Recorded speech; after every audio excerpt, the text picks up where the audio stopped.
ప్రియ శ్రోతలు, ఈరోజు మన పాఠం కొలస్సీ పత్రిక 2వ అధ్యాయం 1 నుండి 7వ వచనం వరకు. సావధానంగా వినండి. గత పాఠంలో నీలోని క్రీస్తు మహిమ నిరీక్షణ అనే సత్యాన్ని పౌలు మనకు నేర్పాడు. మనము క్రీస్తునందున్నాము, అనగా మనం నూతన సృష్టి. పరిశుద్ధాత్మ మనలను క్రీస్తులోకి తెస్తున్నాడు. మనము క్రీస్తులోకి బాప్తిస్మం పొందుతున్నాము. క్రీస్తు శరీరంలో అవయవములే విశ్వాసులందరూ. సంఘ శరీరంలోకి వచ్చిన వారమై మనము ఒకరికొకరము అవయవములమవుతున్నాము. మనము క్రీస్తునే ప్రకటిస్తున్నాము. యేసుక్రీస్తే సువార్త. 1 యోహాను 1:1-2 వచనాలు. జీవవాక్యమును గూర్చినది, ఆది నుండి ఏది ఉన్నదో, మేము ఏది విన్నామో, కన్నులార ఏది చూచామో, ఏది నిదానించి కనుగొన్నామో, మా చేతులు దేనిని తాకి చూచాయో అది మీకు తెలియచేస్తున్నాము. ఆ జీవము ప్రత్యక్షమైంది. తండ్రి వద్ద ఉండి మాకు ప్రత్యక్షమైన ఆ నిత్య జీవమును మేము చూచి ఆ జీవమును గూర్చి సాక్ష్యమిస్తూ దానిని మీకు తెలియపరుస్తున్నాము. యోహాను చూచింది క్రీస్తునే.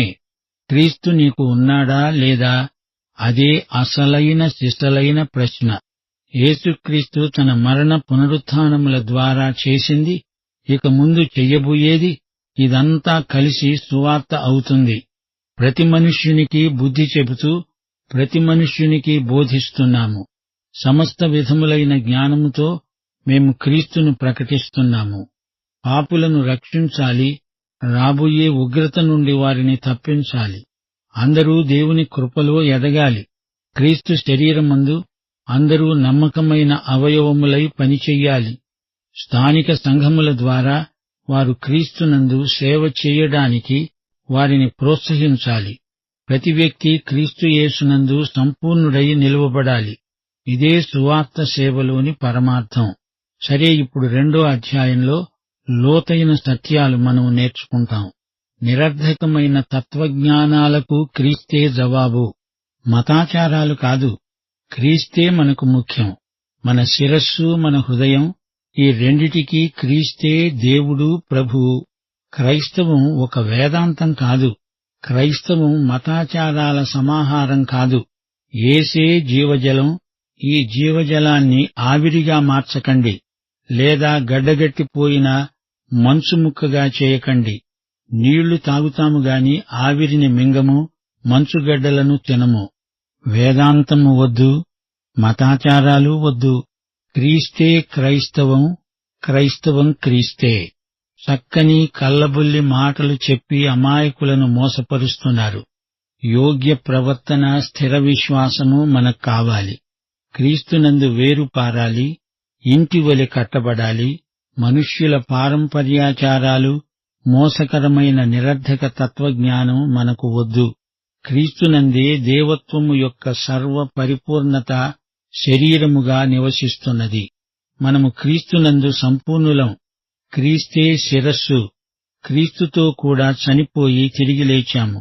ఆయన మన అపరాధాలన్నీ క్షమించాడు. శిలువ జయోత్సవంతో మనం ఊరేగుతున్నాం. మతాచార కాండ మనకు వద్దు. ప్రతి ధర్మశాస్త్ర ఆచారానికి నిజస్వరూపం క్రీస్తులో ఉంది. మనము నీడను పట్టుకుని వేలాడాల్సిన అవసరం లేనే లేదు. శిరస్సు నుండి వేరు కావద్దు. శరీరములోని అవయవాలు, కీళ్లు, నరాలు, వేటి స్థానంలో అవి ఉండాలి. శిరస్సైన క్రీస్తు ద్వారా శరీరానికి అభివృద్ధి. క్రైస్తవమంటే సన్యాసం కాదు. మనుష్యుల ఆజ్ఞలు, పద్ధతులు మనల్ని నడిపించకూడదు. శరీరేచ్ఛా నిగ్రహం మనకు ఎంతైనా అవసరం. శ్రోతలు, కొలస్సీ 2వ అధ్యాయాన్ని బహు జాగ్రత్తగా అధ్యయనం చెయ్యాలి. మనము ఎటు వెడుతున్నామో చూచుకొని ముందడుగు వెయ్యాలి. దారి తప్పకూడదు. 1వ వచనం. మీ కొరకు, లవొదికయ వారి కొరకు, శరీరరీతిగా నా ముఖము చూడని వారందరి కొరకు నేను ఎంతగా పోరాడుతున్నానో మీరు తెలుసుకొనగోరుతున్నాను. వారు ప్రేమయందు అతుకబడి సంపూర్ణ గ్రహింపు యొక్క సకలైశ్వర్యము కలిగిన వారై, దేవుని మర్మమై ఉన్న క్రీస్తును స్పష్టముగా తెలుసుకున్నవారై, తమ హృదయములలో ఆదరణ పొందవలెనని వారందరి కొరకు పోరాడుతున్నాను. శ్రోతలు వింటున్నారా? లవొదికయ్య కొలస్సీ పట్టణానికి దగ్గరగా ఉంది. లవొదికయ్య ఒక లోయలో ఉంది. పృగియా పర్వత పంక్తికి ముఖద్వారంలో కొలస్సీ పట్టణమున్నది. కొలస్సీ పెద్ద పట్టణమేమీ కాదు. లవొదికయ్య గొప్ప పట్టణం. లవొదికయ్య సంఘానికి యేసు ప్రభు ఉత్తరం రాశాడు. లవొదికయ్య నులివెచ్చని సంఘం. పౌలు వీరందరి కోసం ఎంతగానో పోరాడుతున్నాడు. అతని హృదయంలో ఎంతో వేదన ఉంది. కొలస్సిలో, లవొదికయ్యలో ఎంతో ప్రమాదం పొంచి ఉంది. ఈ సంఘాలను గురించి పౌలు మనస్సులో ఎంతో చింత, ఆందోళన. ఒకరు ఇటు, ఒకరు అటు చెదిరిపోతున్నారు. ఈ రోజున మన సంఘాలు కూడా అలాంటి పరిస్థితిలోనే ఉన్నాయి. పౌలులాగా ప్రసవ వేదన ప్రార్థన చేసేవారు మనకు కావాలి. లవొదికయ్య క్రీస్తును ఒక వ్యక్తిగా పోగొట్టుకున్నది. మానవుని మేధస్సుకు, మనస్సుకు యేసే దేవుడు. మానవుని హృదయానికి, అంతరింద్రియాలకు యేసే ప్రభు. పౌలు అంటున్నాడు, మీలో కొందరు శరీరరీతిగా నా ముఖము చూడని వారున్నారు. వారందరి పక్షాన నేను ప్రార్థనలో ఎంతో పోరాడుతున్నాను. ఎఫెసు పట్టణానికి కొలస్సీ 160 కిలోమీటర్ల దూరం. పౌలు ఎఫెసు వరకు వచ్చాడుగాని ఎందుకో కొలస్సీ, లవొదికయ్య పట్టణాలకు వెళ్లలేదు. దేవుని ఆత్మ అతణ్ణి వెళ్లనీయలేదు. పౌలు ఉత్తర దిశగా వెళ్లాడు. 3వ సువార్త యాత్రలో అలాగే జరిగింది. నన్ను శరీరరీతిగా చూడని వారు మీలో కొందరున్నారు. ఆ ప్రాంతాలలోకి వచ్చినప్పుడు వీరు అక్కడ లేరు. పౌలు అక్కడికి వెళ్లలేదు. వీరు ఆయన ఉన్న చోటికి రాలేదు. వారు తమ హృదయములలో ఆదరణ పొందాలని పౌలు కోరిక. హృదయము అంటే వారి అంతర్గతం అని అర్థం. హృదయం మానవీయ వ్యక్తిత్వానికి సంకేతం. వారందరూ పూర్తిగా ఆదరణ పొందాలని పౌలు అభిలాష. వారు ప్రేమయందు అతకబడాలి. అనగా ప్రేమ వారిని సమైక్యపరుస్తుంది. భక్తి ఉన్నంత మాత్రాన సరిపోదు. ఒకరికొకరు ఏమేమో ఇచ్చి పుచ్చుకున్నంత మాత్రాన చాలదు. ఆధ్యాత్మికత ఇలాంటి వాటికి పరిమితం కాదు. వారు ఒకరికొకరు అతకబడాలి. అలా చేయగల శక్తి ప్రేమకే ఉంది. సంపూర్ణ గ్రహింపు యొక్క సకలైశ్వర్యము కలిగిన వారై ఉండాలి. సంపూర్ణమైన అవగాహన, నిశ్చయత, అనగా పూర్తిగా తెరచాప ఎత్తేశారు. విశ్వాసులు ఆధ్యాత్మికంగా ప్రయాణ మధ్యంలో నడి సముద్రంలో ఉన్నారు. ముందుకు సాగిపోతున్నారు. ఇదే వారికున్న సకలైశ్వర్యం. అంతేకాదు, దేవుని మర్మమై ఉన్న క్రీస్తును స్పష్టముగా తెలుసుకున్నవారు, అనగా తండ్రిని, క్రీస్తును బాగా ఎరిగినవారు, తండ్రి కుమారుల విషయము బాగా స్పష్టముగా తెలుసుకున్నవారు. దేవుని మర్మము అనగా క్రీస్తు మర్మమే. సంఘమే ఒక మర్మము. పాత నిబంధనలో ఈ మర్మము బయలుపరచబడి ఉండలేదు. దేవుడు అన్యులను రక్షించబోతున్నాడు. పాత నిబంధనలో ఇది దేవుడు ప్రవచన రీతిగా చూపాడు. అప్పుడు కూడా కొందరు రక్షించబడిన వారున్నారు. అయితే పెంతెకొస్తునాడు దేవుడు ఈ మర్మాన్ని పూర్తిగా బయలుపరిచాడు. దేవుడొక నూతన క్రియ చేశాడు. సంఘమనే శరీరంలోనికి దేవుడు రకరకాల ప్రజలను రమ్మని పిలిచాడు. వారు దేవుని ఆత్మచేత బాప్తిసం పొందారు. క్రీస్తు శరీరంలోకి వచ్చారు. 1 కొరింథీ 12:12 ఇదే మాట అంటోంది. ఏలాగు శరీరము ఏకమై ఉన్నా అనేకమైన అవయవములు కలిగి ఉన్నదో, ఏలాగు శరీరము యొక్క అవయవములన్నీ అనేకములై ఉన్నా ఒక్క శరీరమై ఉన్నదో, అలాగే క్రీస్తు ఉన్నాడు. యేసుక్రీస్తు ఈ భూమి మీద నడిచినప్పుడు ఆయనకు భౌతిక శరీరమున్నది. అయితే ఈ రోజున ఆయనకు మహిమ శరీరమున్నది. అది ఆధ్యాత్మిక శరీరం. అదే క్రీస్తు సంఘం. విశ్వాసులందరూ కలిసి సంఘమవుతున్నారు. క్రీస్తు శరీరం. ఆ శరీరములోని అవయవములన్నీ కలిసి శరీరం. దమస్కు మార్గంలో సౌలా, సౌలా, నన్నెందుకు హింసిస్తున్నావు అని ప్రభు అడిగాడు. సౌలు యేసును వ్యక్తిగతముగా హింసించాడు. సంఘము క్రీస్తుకు చెంది ఉన్నది. ఈ క్రీస్తు మర్మము సంఘ మర్మము. ఇది దేవుని మర్మం. దేవుని మర్మమై ఉన్న క్రీస్తు. 1 కొరింథీ 12:13 పరిశీలించండి.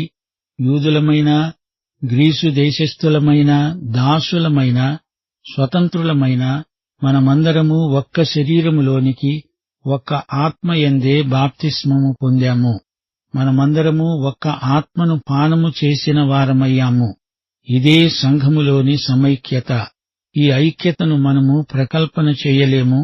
సంస్థాగతమైన సంఘాలు కలవవు.